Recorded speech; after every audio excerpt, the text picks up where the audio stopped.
Hello students, you all might be doing well at home and stay safe, stay healthy.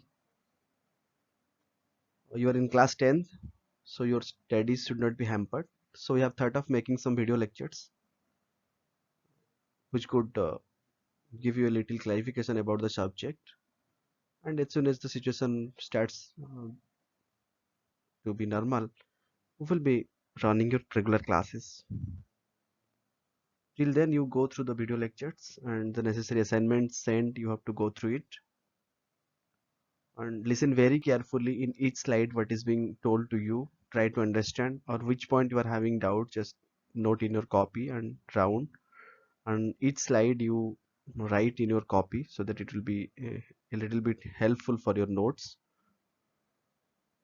And so you'll be having doubt classes, so for let us proceed few classes, then you will be given a chance to clarify your doubts whichever you are having through a particular WhatsApp number. And we are going to start the chapter electricity, which is a numerical chapter, and it's a very easy chapter as for 10th level and DSC is concerned, and board also. So we'll try to give our best. This will be the lecture flow, that your points you are seeing. In this flow we are going to complete the chapter, and these are the sub chapters of electricity. Bit by bit we are going to discuss all those things. Dear students, from your early classes you are having idea about an atom. You know, atom is neutral. Atom consists of proton, neutrons, electrons. Mass of proton is a bit more, mass of electron is less.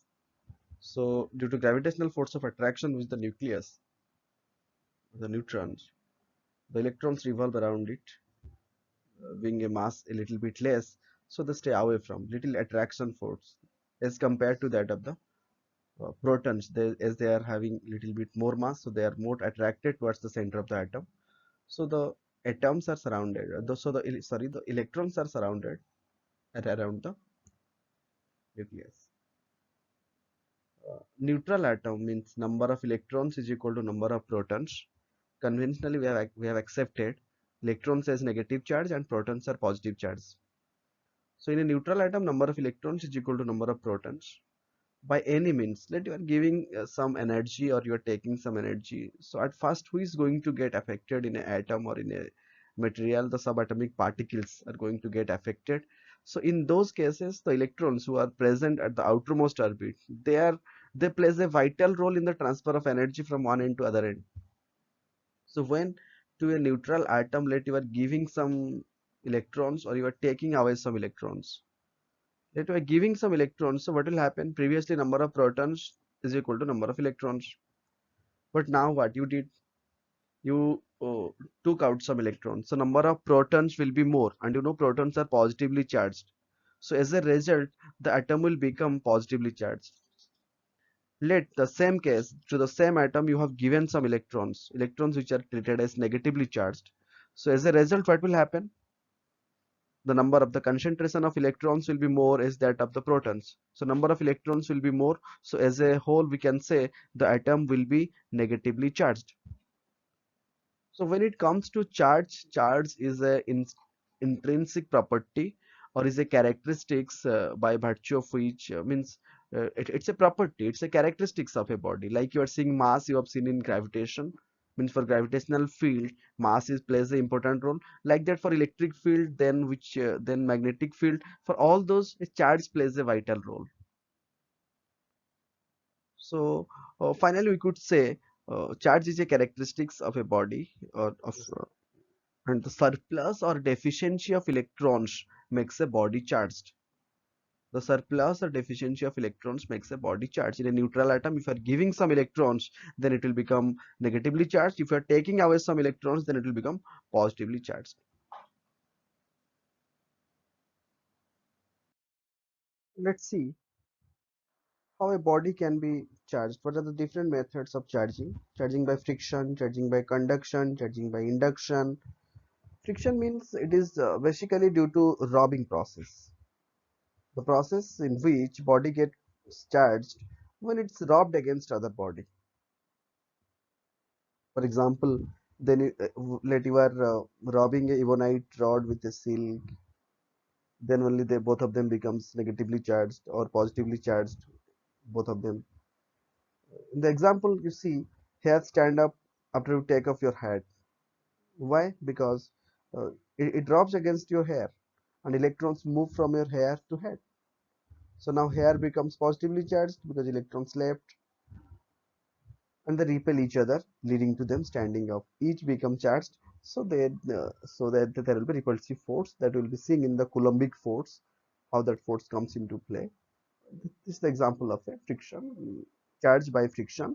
It is basically rubbed. When we are rubbing two materials, then some of the cases it depends on the both of the materials, where the electrons will go, where the electrons will come. It depends actually on their atomic configuration, how strongly the electrons are bonded in both the cases. On that factor, it depends whether the electrons will move from after rubbing, or the electrons will come to the material.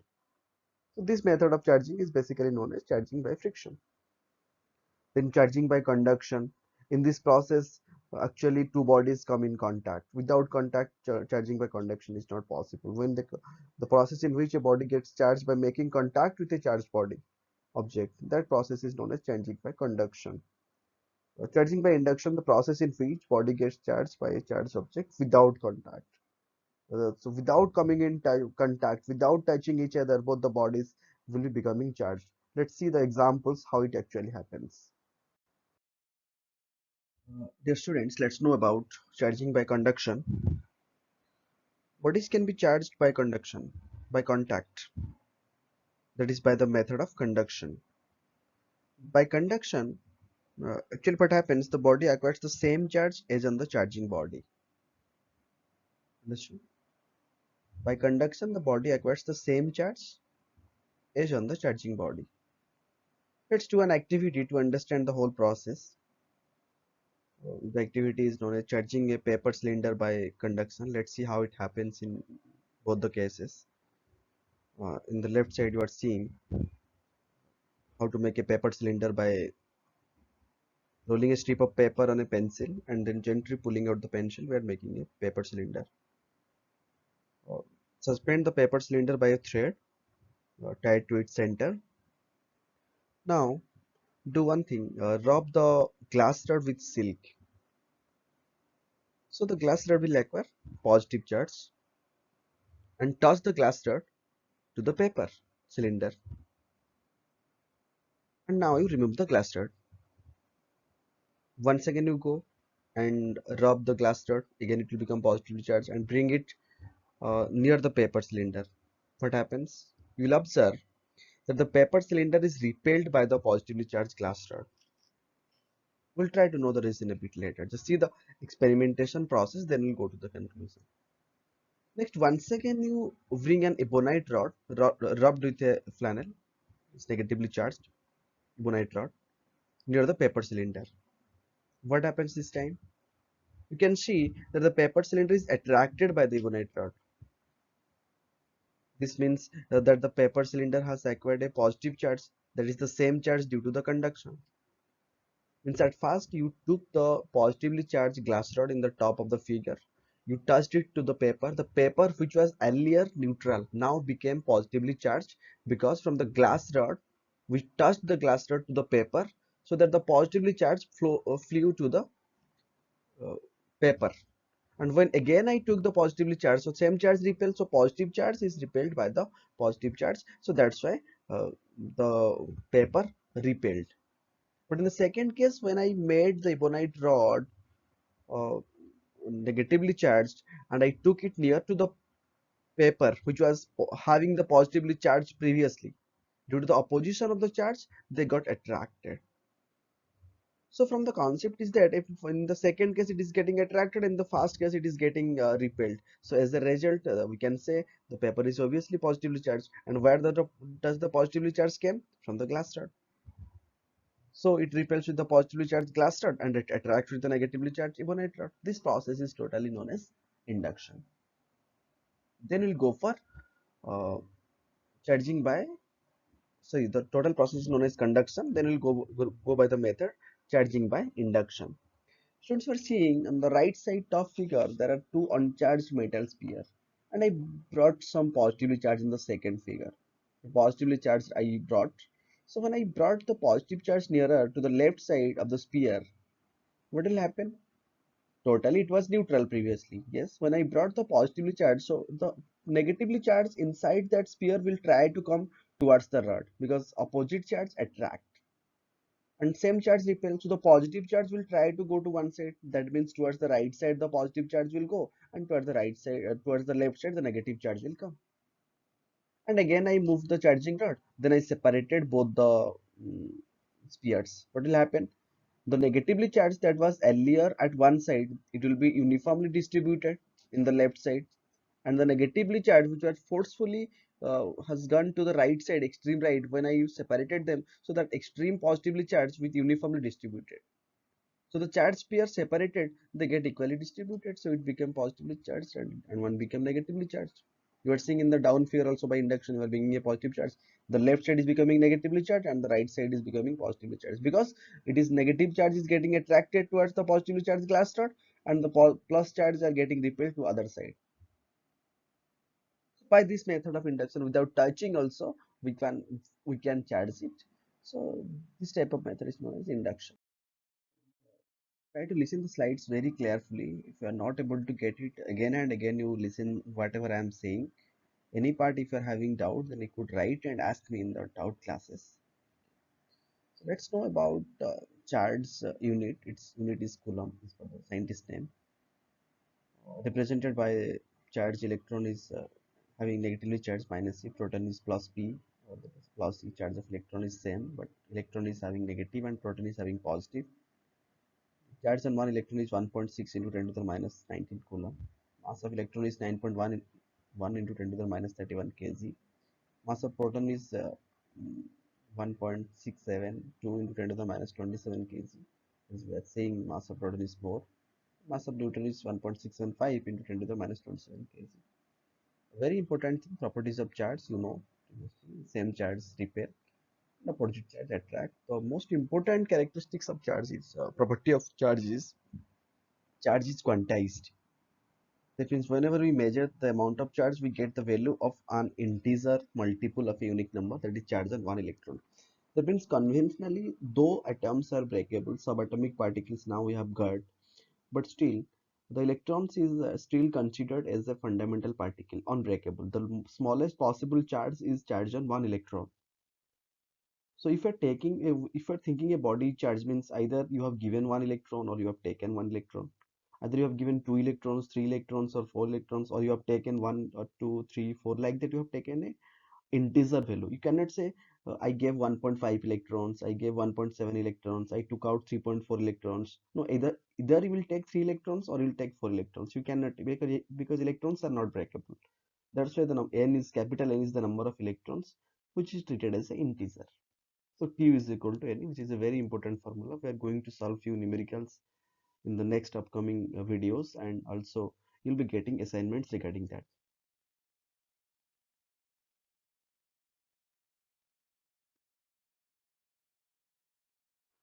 So far charge is quantized. Q is equal to Ne. Can you say me which one is greater? Charge of one electron is greater or 1 coulomb charge is greater? Charge on one electron is greater or 1 coulomb charge is greater? That means let's know how many electrons will constitute a charge of 1 coulomb. Means Q is equal to Ne. It is given Q. We are having 1 coulomb charge, and you know the charge of one electron is 1.6 into 10 to the minus 19 coulomb. So how many electrons will make? So Q is equal to Ne. From there you could calculate N is equal to Q by E, 1 by 1.6 into 10 to the minus 19 coulomb. That is 6.25 into 10 to the 18. 6.25 into 10 to the 18 number of electrons will constitute a charge of 1 coulomb. Could you imagine how big 1 coulomb charge is? So that's why most of the time we get charge as 1 microcoulomb, nanocoulomb. Micro means 10 to the minus 6 coulomb, nano means 10 to the minus 9, pico means 10 to the minus 12 coulomb. All those things you know your earlier classes. A few more numericals we will also discuss. And from your early classes, you are having a brief idea about insulators and conductors. Insulators which don't allow electric charges to pass through, or don't allow electric current through pass through, also insulators. Electrons are tightly bounded to their atoms, so it is very difficult for the energy to pass. And most of the insulators don't have free electrons, example plastic, rubber, wood, glass. But that's why they don't allow the electric current to pass through or charge. Conductor, those materials which allow electric charges to pass through them. In other words, conductors are materials that allow electric current to pass. In conductors, electrons are loosely bounded to atoms, so it becomes easy for the energy to pass. Conductors having free electrons. Examples: copper, gold, aluminum, silver, many more. Let's know a very important law, that is Coulomb's law. From there you could calculate the Coulombic force between two charged particles, like you were calculating the Newton's law of gravitation in gravitation chapter. F is equal to G m1 m2 by r square. Like that, let two charges are placed q1 and q2 separated by a distance d. So Coulomb's law says the force is proportional to product of the charges, that is q1 into q2, and inversely proportional to square of the distance between them. So I could write F proportional to q1 q2 by d square. By proportionality constant multiplying, I could write F is equal to k q1 q2 by d square. K is known as electrostatic constant. Its value is 9 into 10 to the 9 Newton meter square per Coulomb square. Q1 is charged, Q2 is also charged, D is the distance, F is the force between them. And that electrostatic constant K is nothing but 1 by 4 pi epsilon naught. Epsilon naught is permittivity of the medium. That means you are placing two charges in different medium, the force will not be same. It's also medium dependent. So epsilon naught is permittivity of free space we are taking as a absolute value 8.85 into 10 to the minus 12 Coulomb square per Newton meter square. But most of the problems simple, you have to put for value of k 9 into 10 to the 9 Newton meter square per Coulomb square. This is basics about Coulomb's law. One example is given, an electrostatic force on a sphere having charge 0.4 microcoulomb, that is 0.4 into 10 to the minus 6. Another sphere is having 0.8 microcoulomb, and the force is 0.2 Newton. We have to calculate the distance. You know, F is equal to 1 by 4 pi epsilon naught, that is k, whose value is 9 into 10 to the 9. Value of q1 is given, value of q2 is given. You have to calculate r square. So r square is equal to 0.12. R square is equal to 144 into 10 to the minus 4. So R will be equal to 0.12 meter.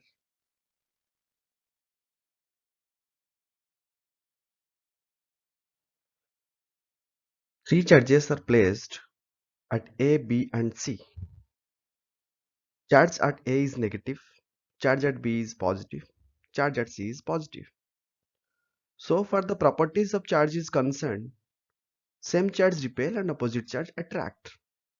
So as A and B are oppositely charged, so they will be having a attractive force towards each other. So they will try to come towards each other. So the direction of the force will be in the direction of arrow mark shown.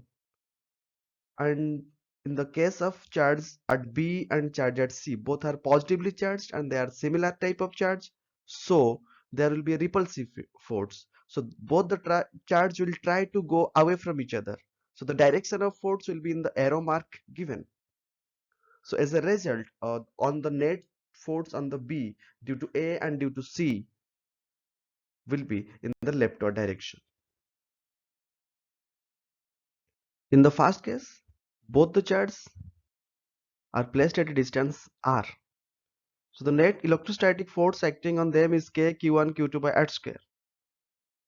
And in the second case, the distance between them is becoming half. So the net force will be k q1 q2 by r by 2 whole square. So it will be k q1 q2 by r square 4 times. So it will be 4 times of the force in the first case when the distance was r.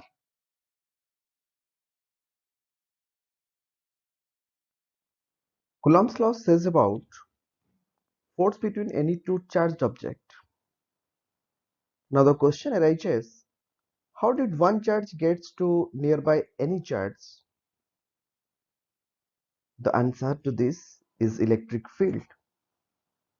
Electric field is somewhat similar to gravitational field which we have studied in gravitation. An electric field is a region in space around a charge where its effect of attraction or repulsion can be experienced by any other charge. In source of electric field gives the strength of electrostatic effect at that point. So mathematically we can say electric field is equal to F by Q, that is force per unit charge. It's a vector quantity having the same direction as the force on positive charge placed to the point, and its unit is Newton per Coulomb. And the direction of electric field is always away from positive charge and is always towards the negative charge. And the magnitude of electric field can be determined by measuring the force experienced by a charge placed in that field.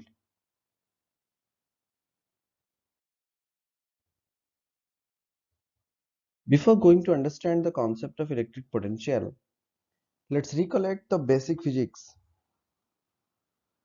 You are seeing two blocks. Block A is at higher temperature than block B.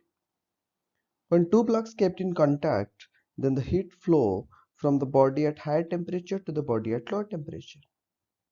And this flow of heat continues as long as the temperature of both the bodies becomes equal.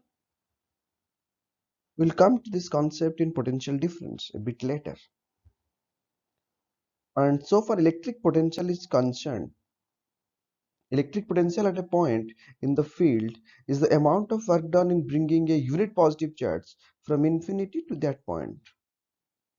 Mathematically, electric potential is work done per charge, and its unit is joule per coulomb, or it is also known as volt. That means, let you are carrying 1 coulomb charge from infinity to a point and you are doing 1 joule work. Then potential of that particular point is said to be 1 volt. You can define 1 volt once again. If 1 joule work is done in bringing a unit positive charge from infinity to that point, then potential of that point is known as 1 volt. Before going to understand electric potential difference, let's understand the case of a water reservoir. In a water reservoir, water flows from higher level to a lower level as long as both the levels become equal. Let we want to make the flow continuous, then water pressure has to be maintained, and this can be done with the help of a pump.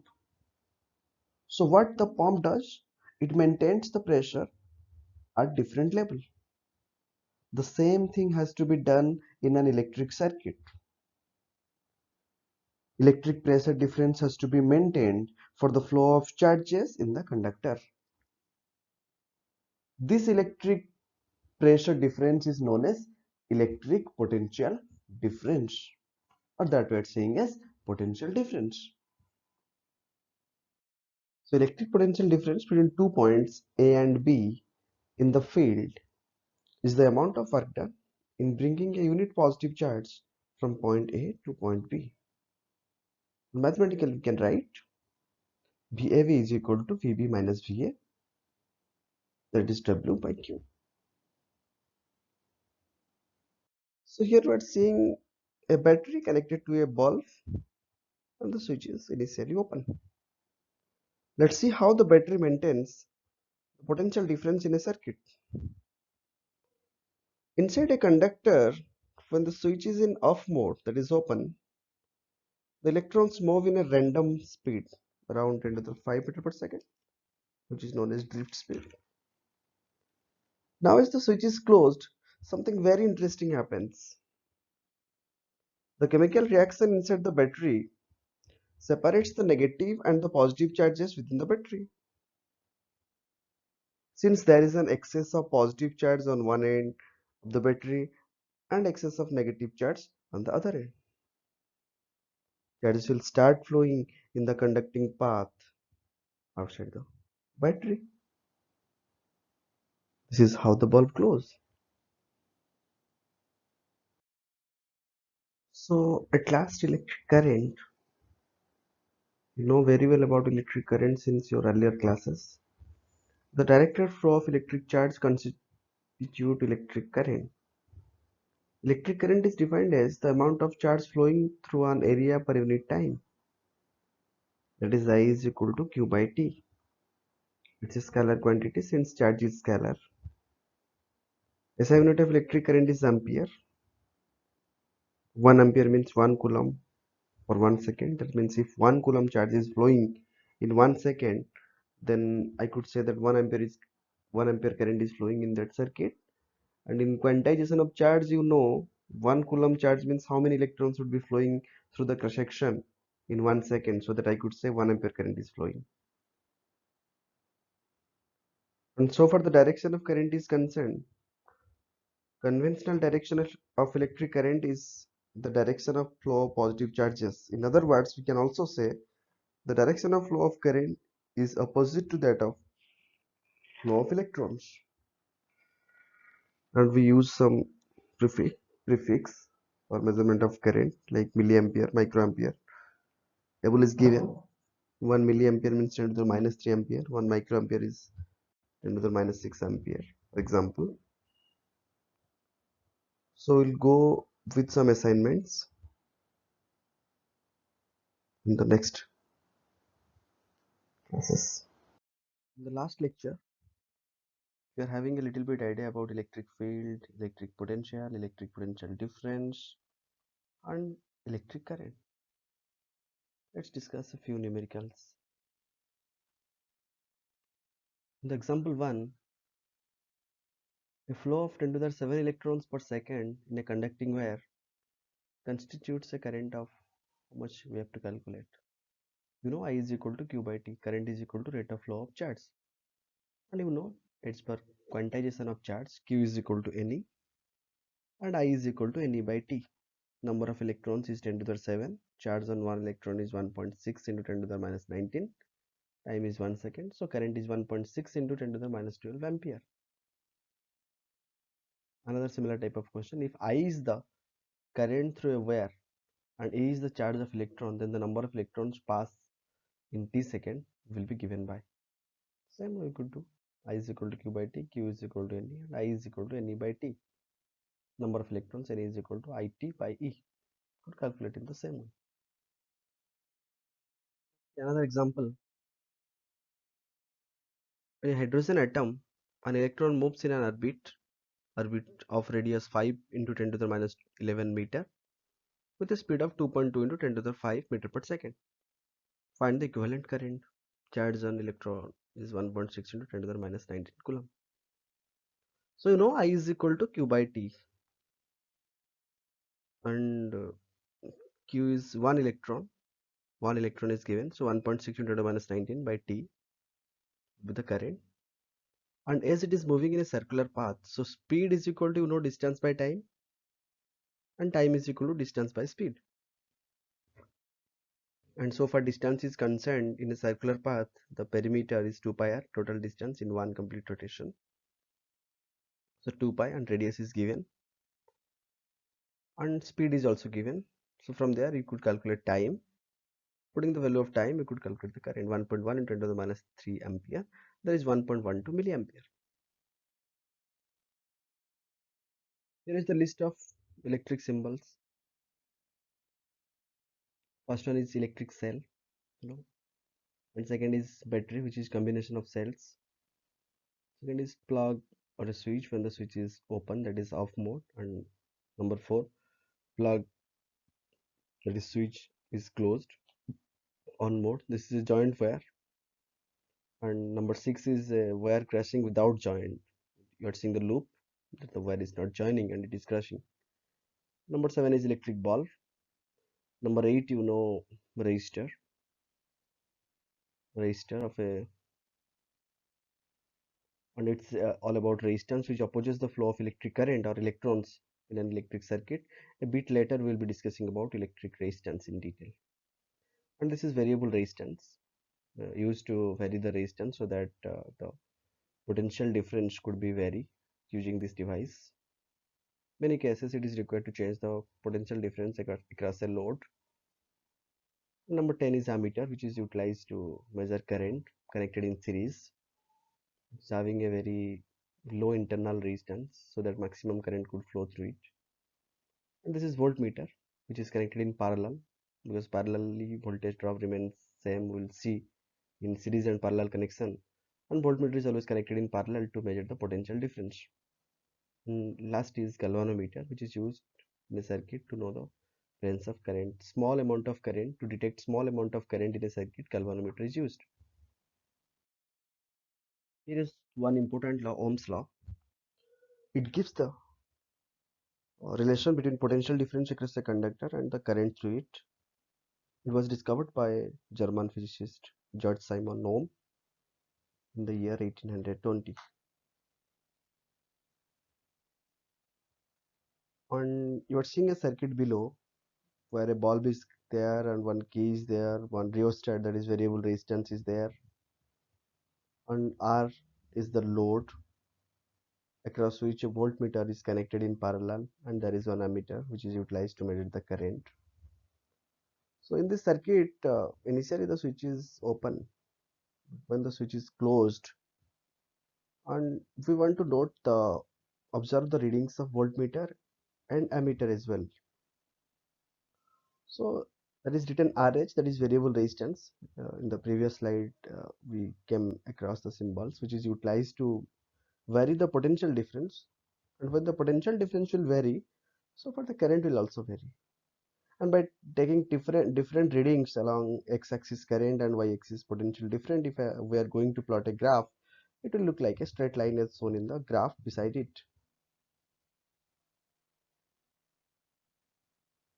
And the graph will be straight line as long as the temperature is constant. We'll see how the change in temperature will modify the graph a bit later. And so the temperature remains constant. The current I passing through the conductor is directly proportional to the applied voltage across the same conductor. This is what we say as Ohm's law. And as the voltage increases, the current also increases. Voltage is directly proportional to current. So what's the parameter inside the conductor or in the circuit that will decide at what rate the voltage will increase and at what rate the current will increase, or at what rate the voltage will decrease, at what rate the current will decrease also, because directly proportional. So it will be decided by the nature of the conductor, that is on its resistance, how it is allowing the current, that is the flow of electrons, to pass through it. That will be decided by a parameter known as resistance. So V, that is the proportionality constant. V is equal to IR. R is equal to V by I is equal to V by R. We could use this simple formula to calculate any of the data is given to find out the next one. V is the voltage across the conductor in volts, I is the current passing through the conductor in ampere, and R is the resistance of the conductor in ohms. Let's know about a resistor. It's a component which opposes the flow of electric current or flow of electrons. Because when the electrons vibrate, they go on colliding with the next neighboring electrons in the next atom. So due to that collision, a loss of energy occurs. Due to that, the passage of electrons or the passage of electric current gets a resistive path. That property we are denoting as resistance or resistor. Here you are seeing the symbol of few resistors in real application. And limitations of Ohm's law. Let's go to it. Actually, uh, Ohm's law is applicable for linear devices where you are giving the voltage and the current is increasing. Where you are giving the its voltage is directly proportional to current. But some of the devices like vacuum tubes, gas filled devices, semiconductor devices, there the change in voltage current is not linear. So in that case, Ohm's law is not applicable. The graph will not be linear. So it cannot be applied to arcing devices because the voltage suddenly changes in arcing devices. So far the current has not changed yet up to that much level. It cannot be applied to those electrolytes in which the gases are liberated on electrodes. It cannot be applied to those conductors whose temperature changes due to the flow of current through them. Because we are seeing if temperature changes, then the rate of collision will also change. At a particular temperature, how much was the rate of collision, how much the collision was occurring in a conductor. If the temperature is increasing due to the gain in thermal energy, the kinetic energy of the electrons may increase, which will affect the resistance also. So that's why in those cases we cannot apply Ohm's law. Here, let's we want to define. Actually, we want to physically know what is 1 ohm resistance. What is meant by 1 ohm resistance? Let's do a circuit. You are giving a potential difference of 1 volt. That means you are connecting the circuit to a battery who's having a potential difference of 1 volt, and due to that in the circuit 1 ampere current is flowing. So if I am interested to calculate the resistance, then I will do V R is equal to V by I, that is 1 volt by 1 ampere. Then only I could say the resistance of the circuit, or the particular element or the conductor what is used in the circuit is having a resistance of 1 ohm. Let's see a simple numerical on that. In a circuit, we're given to find out the resistance, and the current flowing is 2 ampere, and application of voltage is 40 volt. So I is equal to 2 ampere, P is 40 volt. So R is equal to V by I, 40 by 2, that is 20 ohm. Simple numericals could be solved by using this formula, and try to think of your own. What is resistance? What you learned about resistance? What are its uses? What's Ohm's law and what are its limitations?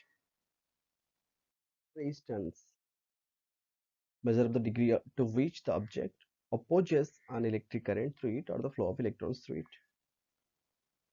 The reciprocal of resistance is known as conductance, another physical quantity.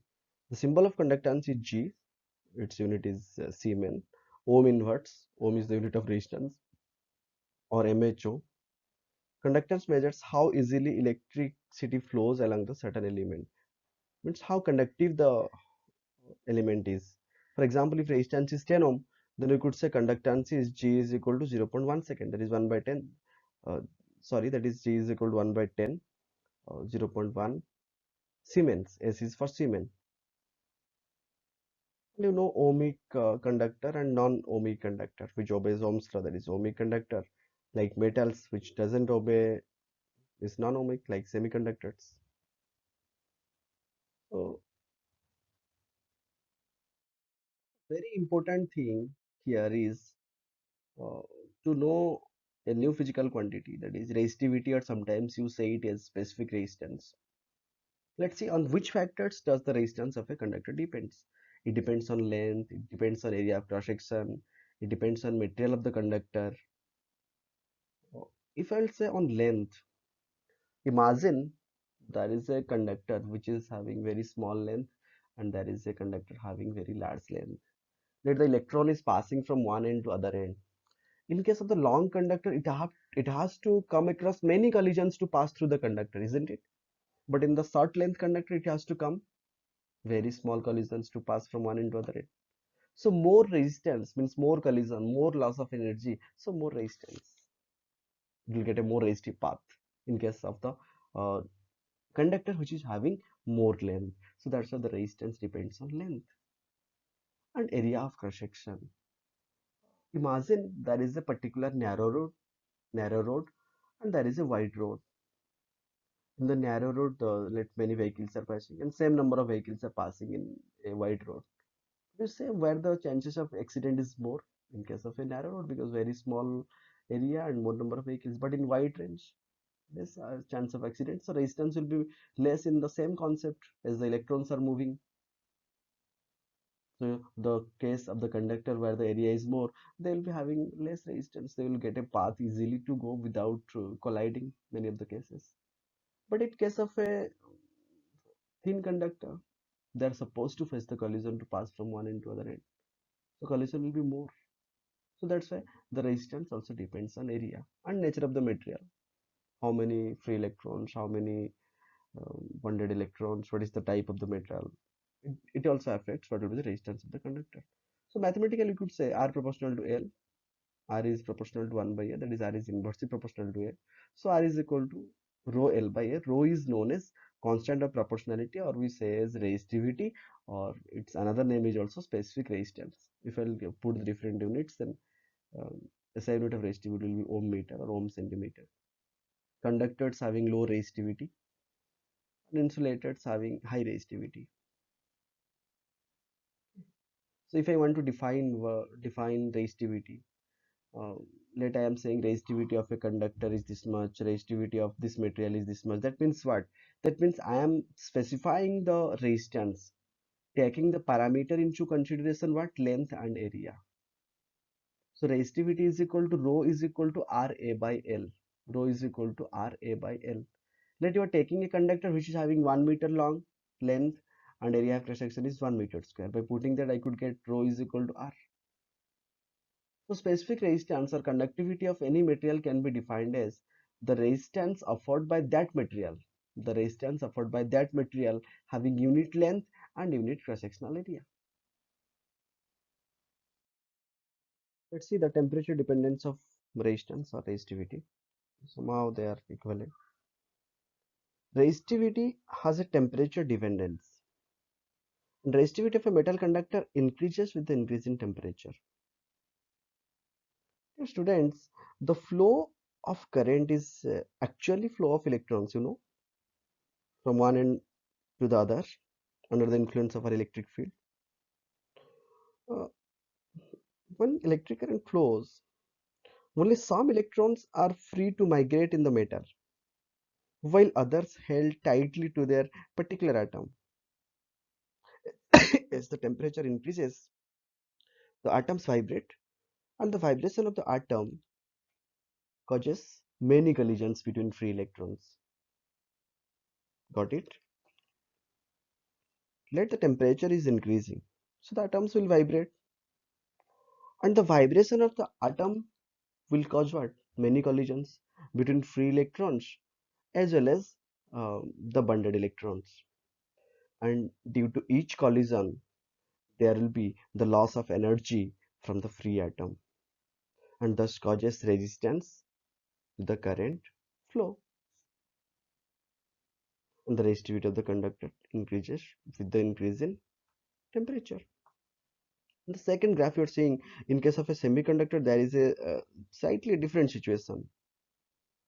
There are few free electrons in semiconductor that hardly any current can flow.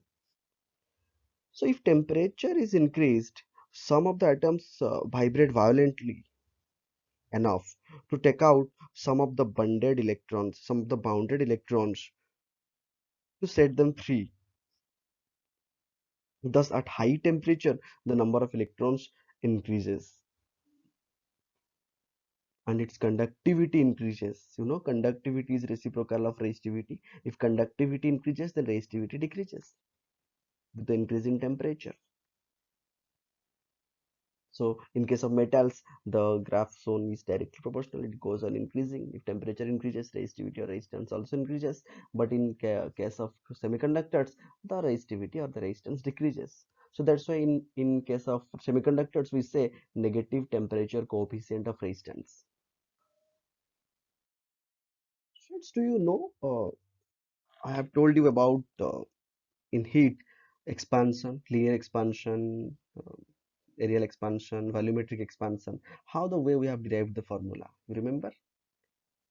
Coefficient of linear expansion, alpha, beta, gamma. In the same way, these formulas has been derived.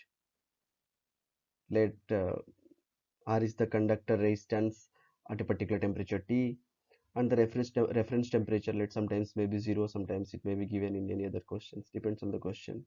And alpha is temperature coefficient of resistance for the conducting material. T is the conducting temperature. T reference is the reference temperature at a particular coefficient of temperature, coefficient of resistance. You are required to calculate how much will be the resistance.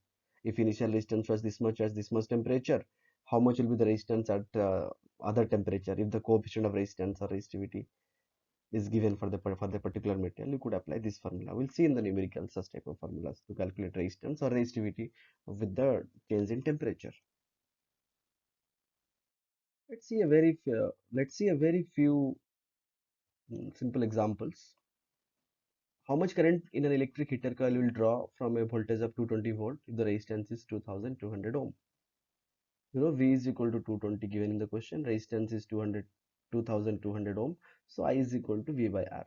Simply by putting the formula, you could get I is equal to 0.1 ampere. Second question.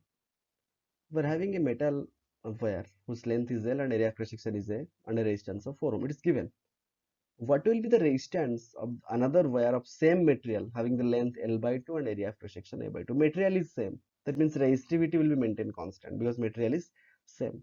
But the resistance will vary as the length is varying and as the um, area is also varying.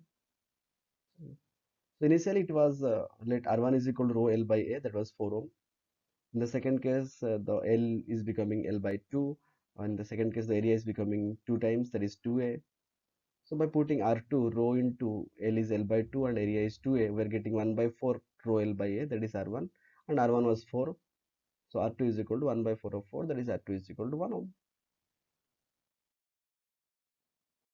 Let's see another example. The resistance of a wire is R ohm. If the wire is melted and stretched to n times of its original length, its new resistance will be how much? Friends, to the particular area where I am melting, I am not taking any other wire, particular material. And when the mm, conductor will be melted, which parameter, which quantity will remain same? That its volume. That means if I am stretching the particular material, that means I am trying to increase the length. As a result, the area will be decreased. If I'm trying to increase the length n times than the previous, then the area has to decrease by n times.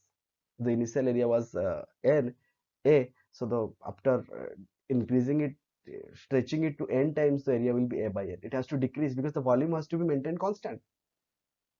That is the main logic of the question. You know, R is equal to rho L by A. Let the new length is n times of the original length, and the area has to be A by N because the volume has to be maintained constant.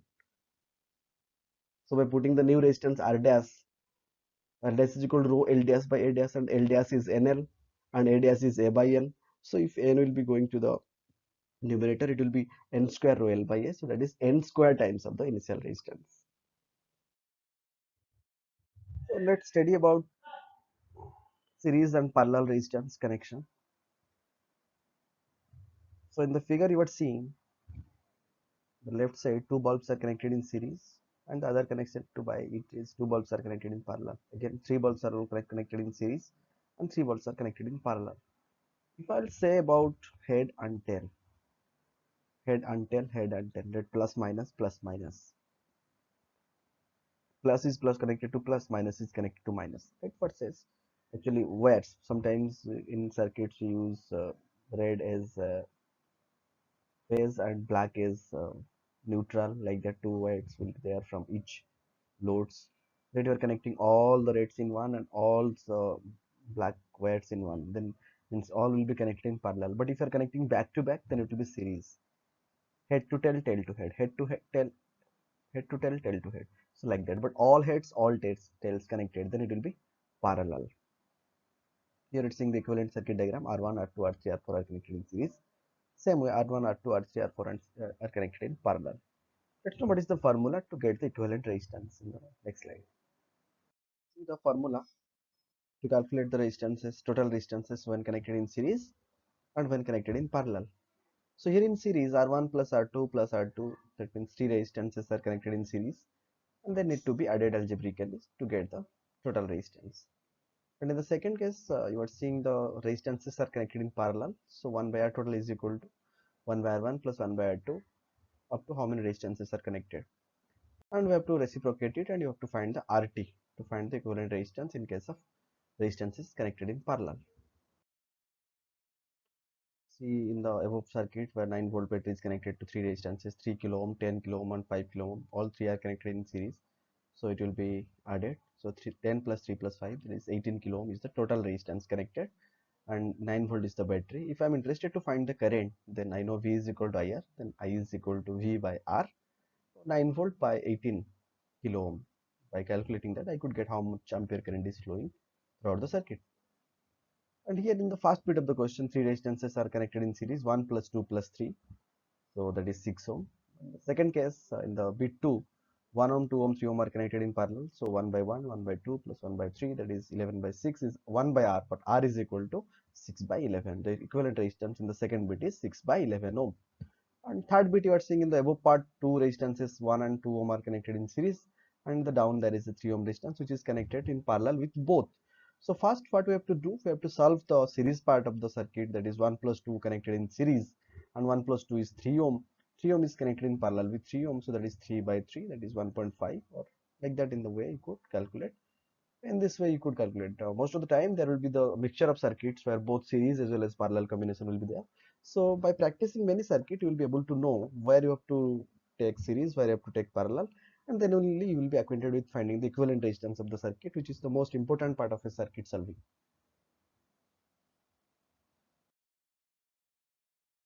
You can see here, this is resistance R1, this is resistance R2, this is R3, this is R4, and this is R5. Isn't it? You have to find the equivalent resistance. R2 and R3, see how they are connected. R2 and R3, how they are connected, they are connected in series. So the net resistance will be R2 plus R3, that is 3 plus 3, 6 ohm. 3 plus 3 is 6 ohm. Then that will be one resistance whose value will be 6 ohm, and this will be connected with 4 R4 in parallel. This and this total is in parallel. So that's a 1 by Rp is equal to 1 by Rs1 जो यहाँ से मिला, and in parallel with 1 by R4, that is 1 by 6 plus 1 by 3, that is 1 by 2. Reciprocating Rp is equal to 2 ohm. So ये पूरा तीनों resistance जो है वो तीनों मिलके अभी हो गया 2 ohm, and that will be connected within series with R5 and R1. R1 plus Rp plus R5, that is 3 plus 3 plus 3, 8 ohm. The total resistance of the equivalent circuit will be 8 ohm.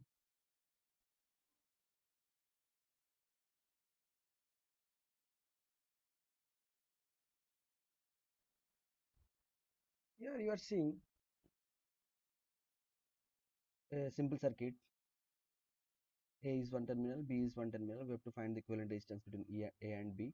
Here it's seeing 1 ohm resistance in between A and X, and in between Y there is one way 1 1 1 3 resistances connected in series, and in the down part you see 2 ohm 2 ohm 2 ohm, they are connected in series, and in between X and Y there is 2 ohm, and another 1 ohm resistance is there. So seeing in the top part here 1 ohm 1 ohm 1 ohm, how they are connected, they are connected in series, so we could add them. 1 plus 1 plus 1, how much? 3 ohm. So this total will could be replaced by one resistance, that is 3 ohm. And in the downward part you see 2 plus 2 plus 2, it is 6 ohm. It could be connected, it could be converted into one resistance and could be connected across the terminal X and Y.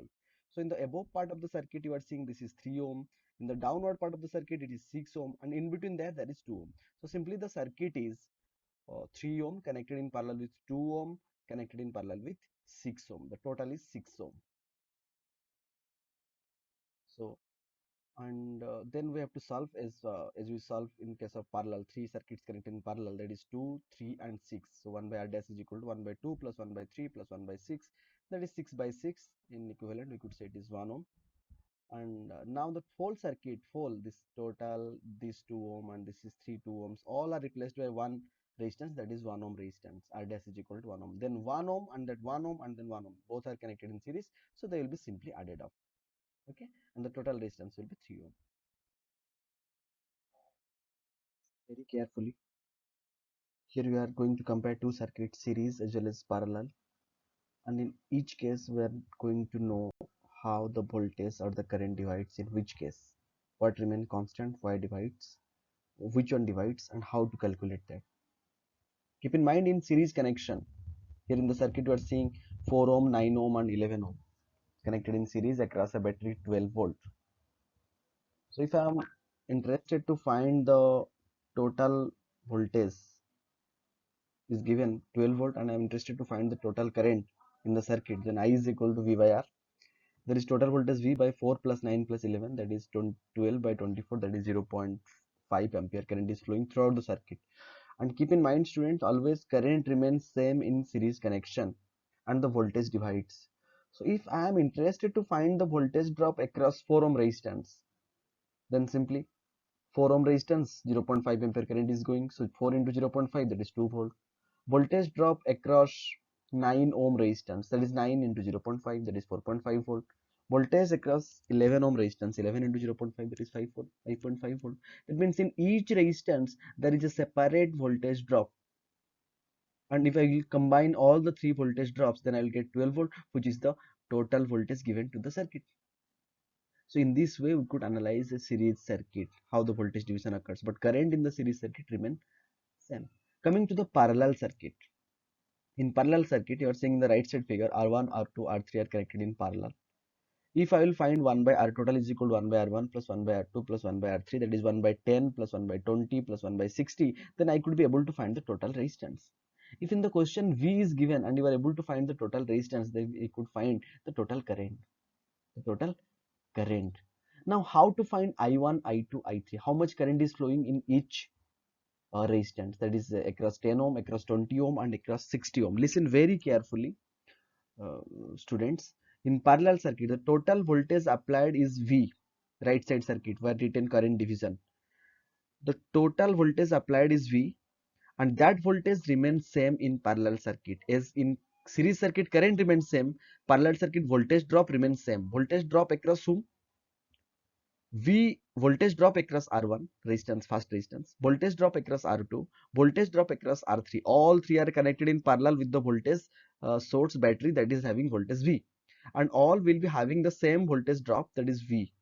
Means VR1 is equal to also V, VR2 is equal to also V, VR3 is equal to also V. All the three cases the voltage drop will be same.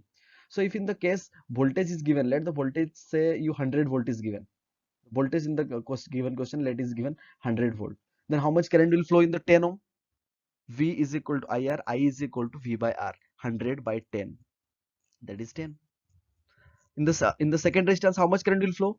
No doubt 100 by 20. Write in the paper 100 by 20, that is 5 ampere. In the R3 circuit, how much current will flow? 100 by 60, that is 3. Sorry, 100 by 60, that is 10 by 6. 5 by 3, like that. If you'll add I1, I2, I3, then you'll get the total current in the circuit. Once again, you take V as 100 volt. Forget about that I2 given 3 ampere. Just write R1 is equal to 10, R2 is equal to 20, R3 is equal to 60. Solve and send it to me. So first you calculate the equivalent resistance. Then you take the V, find the total current. Then you find the individual current I1, I2 and I3. Then add the I1, I2 and I3. See whether it is becoming I equal to I or not. Then only you could verify the circuit. Listen the recording, voice recording very carefully and try to solve the right side circuit. Do it of your own. You can do it.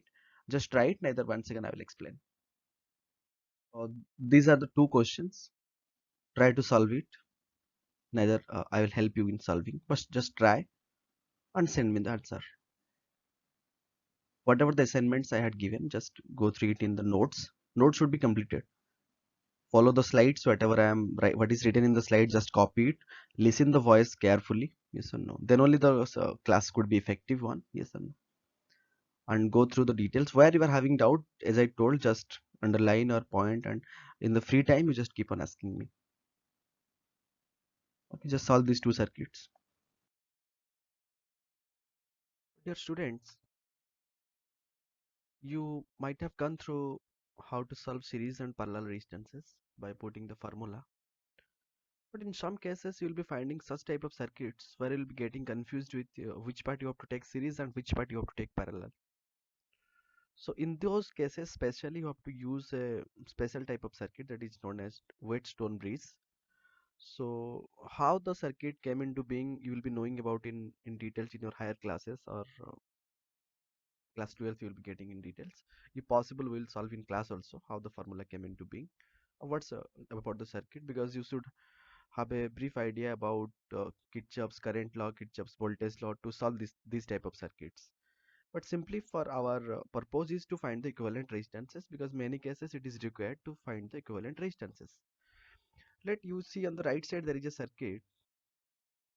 That circuit is 3, 6, this is 4, this is 8, this is 7. Can you say me how could I take 3 and 6? If I am taking 3 and 6 as parallel, then I will connect it through this end or through this end. If we'll take 4 and 8 parallel, let 4 and 8 parallel, I am thinking, if I will be thinking it is parallel, then after finding the equivalent resistance, where I will put the resistance, through this arm or through this arm, it will really create a very big confusion. So for such type of circuit, you could see from various type of circuits, by solving various circuits, you could know where you have to apply the Wheatstone bridge. So before going to solve this circuit, we should have an idea of what is in brief what is Wheatstone bridge. You see, this is a bridge. This is known as Wheatstone bridge. Here you are seeing R1, R2, R3, Rx, and there is a galvanometer. galvanometer, you know, it is used to find the small detection of current. Actually, the main purpose of Whetstone bridge is to find the unknown resistances. I mean, you will be given R1, you will be given R3, you have to given R4, sorry, RX. How do you have to find let R2 or R1, R2, R3 given, you have to find the unknown resistance RX. In that case, we used it Whetstone bridge. The main concept of this circuit is that when the bridge is balanced, let some current is coming from this end and some current is going in this part, some current is going in this part, and some current will go in this part, some current will go in this part, some current will also go in this part. When the bridge is balanced, we will say the bridge is balanced. The bridge is balanced means no current will flow through the galvanometer. How much current will come in this branch, it will go to. How much current will come through R1, it will go through R2. How much current will come through R3, it will go through RX. Then again they will meet, the same current will come back. So when the bridge is balanced, no current will flow through the galvanometer. That is very important. If the bridge is balanced, how to know the bridge is balanced? Condition for the bridge is balanced that the ratio of the two arms of the two arms. This is one arm. This is one arm. This is one arm. This is one arm. There are four arms. Any two arms. Any two arms. This is two arms. Let this is two arms. R1 by R2. Ratio of two arms of the resistances of the bridge. R3 RX. This is R3 and this is RX. R1 by R2 should be equal to R3 by RX. और अगर मैं उसको थोड़ा मतलब if I will make it interchange cross multi अगर change कर दूं places, so R1 by R3 will be equal to R2 by RX. Anyway, if it will be same, if the ratio is going to be same, then only I could say the bridge is balanced. Got it? This is the condition to check whether the bridge is balanced or not. If the bridge is balanced, then no current will go through the galvanometer. Means this part of the circuit will not be there. So let's come to the problematic circuit here. You are saying this is 3 ohm, this is 4 ohm, this is 6 ohm, this is 8 ohm. You take 3 by 4, you take 6 by 8. I am taking the ratio of two resistances of the arms. 3 by 4 is the ratio is 3 by 4. 6 by 8 is the ratio. If I will make it smallest, then it will be also 3 by 4. So this 3 by 4, this is also 3 by 4. So the bridge is balanced. So this no current will go through this 7 ohm resistance. That means the 7 ohm resistance could be removed. And if I will remove the 7 ohm resistance and redraw the circuit will be like this. So now the circuit is very easy for you because 3 and 4 both are series, 6 and 8 both are series. 3 plus 4 is 7, 6 plus 8 is 14, then 7 parallel with 14. You could solve it by a simple parallel circuit. Then you could find the equivalent resistance between P and Q, because many circuits are going to face where you could not know whether you have to put here the parallel condition or series condition, but you'll be getting, you have to find whether any bridge is there or not. If you'll be finding a bridge, then take it as Whetstone bridge and remove the resistance which is connecting diagonally or means any two cross section as the galvanometer is present at the 7 ohm resistance is present, like that the one circuit will be there, one resistance will be there, you have to remove it, then the circuit will be very simplified for you. Here are few examples we could see. Some cases you have to take the circuit from one end, sometimes you have to take the circuit from one end and again from one end, then you have to come into thing, then you have to solve the circuits. In the first case, you see the first top left, you have to solve from the right side, below corner you are solving, that is 6 ohm 2 ohm will be parallel, then sorry, 6 and 2 ohm will be in series, then that will be connected across 8 ohm 8 kilo ohm, then you will be getting a circuit. After that you will be confused how you have to solve the circuit, then just find whether the circuit is becoming the form of Western bridge or not. If it is not becoming Western bridge, then there is some other method to solve it, but up to 10th level you will not get such type of circuit where Western bridge, without applying the Western bridge you have to find the circuits. Some cases are there, we will be doing it later. The mm, total equivalent resistance of a cube means, let you are having a cube and in each side so there are so many resistance present like a cube. How to find the resistance across the opposite diagonal, across the cross diagonal, across any two consecutive sides? There are three things that you have to remember the formula, and we will derive in the class how it is derived by applying the KCL or the KVL, Kirchhoff's current law and the Kirchhoff's voltage law. But here there are few circuits, so just go through it, how to solve and how to find the equivalent resistance across the terminals given AB and AB and AB. Just go through it, and if you are having any confusion, then we will go for the solution. Let's know what is electrical energy. You have a brief idea in your 9th standard in the chapter work per energy about energy. So let's do it in the way electrical energy. Dear students, you know a conductor offers resistance to the flow of electrons through it. Yes or no? Therefore, work has to be done for smooth flow of current through the conductor. Yes or no? Because you have to do some work, then only you could offer the resistance and you could move forward. So let Q be the amount of charge flowing through the conductor in time t. Then current flowing in a conductor is how much? You know, I is equal to Q by T, and from there I could write Q is equal to IT. Yes or no? It's written Q is equal to IT. And work done by a potential difference V in moving a charge Q. You know, in potential V is equal to W by Q. That is work done in moving unit positive charge from infinity to that point is known as potential of that point. That is V is equal to W by Q. From there I could write W is equal to Q into V. And you know Q is equal to IT, so I could write W is equal to VIT. You could write W is equal to VIT. So this work will be done, and this work will be equal to the electrical energy consumed in the electrical circuit. That is the work done. And from Ohm's law, you know V is equal to IR. So in place of V, I could put I, and by putting I will get W is equal to I square R into T. In the same way, if I will put, listen very carefully, if in the same way I will put I is equal to V by R, means you got W is equal to VIT. In place of I, you put V by R. Then you will get the formula W is equal to how much? V square R by T. Sorry, V square by R into T, because in place of I you are putting V square V by R. Previously you are having VT, so W is equal to V square by R into T. That is also electrical energy, and the SI unit of electrical energy is joule. Next, electric power. Mathematically, electric power is, you know, power is work by time. So your electrical power is electrical work done by time taken. Work is equivalent to energy, you know. So electrical energy consumed by time taken. And so P is equal to W by T, that is work done by time. Or I could also say E by T, because work and energy both are equivalent. Electrical energy by time, or electrical work done by time. And you know W is equal to VIT. Just before we knew about electric energy, that is W is equal to VIT. So by putting in place of W VIT by T, I could write power is equal to VI. Or if I will be putting I square R into T, W is equal to I square R into T, you know, by T. So T cancel, that is I square R. So power could be also I square R. And uh, again, power could be also V square by R. In the same way, V square by R into T. So by dividing T, it will be V square by R. And the SI unit of power is watt.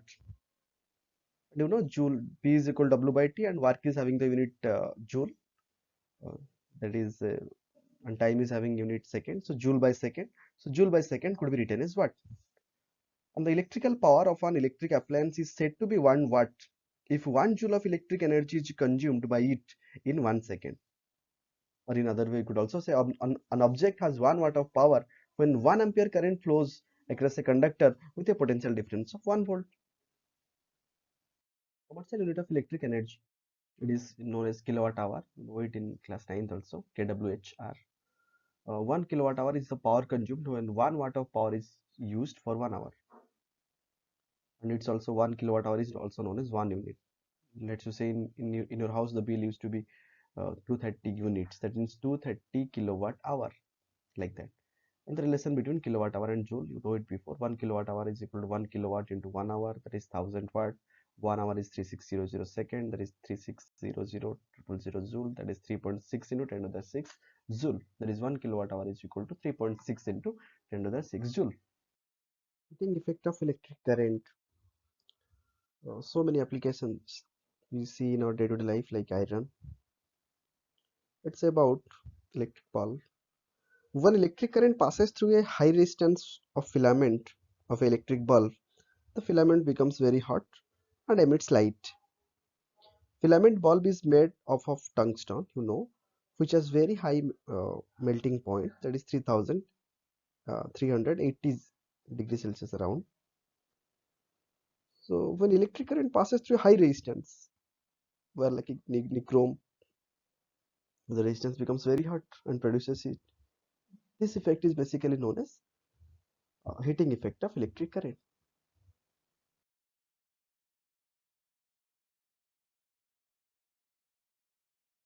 Joule's law of heating. The amount of heat produced in a conductor is directly proportional to square of current flowing through the conductor, or resistance of the conductor, time taken for which the current passes. H is equal to, I could write H proportional to I square RT, Joule's law of mechanical equivalent of heat. 1 calorie is equal to 4.2 joule. It's also one unit of electric energy. Another way we could also see, if I current flows through a resistor of resistance R and B,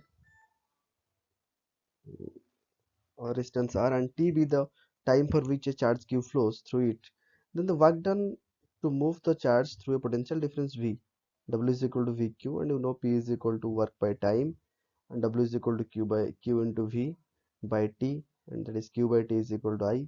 So I could write P is equal to VI, and heat energy, that is H is equal to power into time, that is VIT, and you know V is equal to IR. From there I could put H is equal to also I square RT. Same way we could derive heating effect of electric current.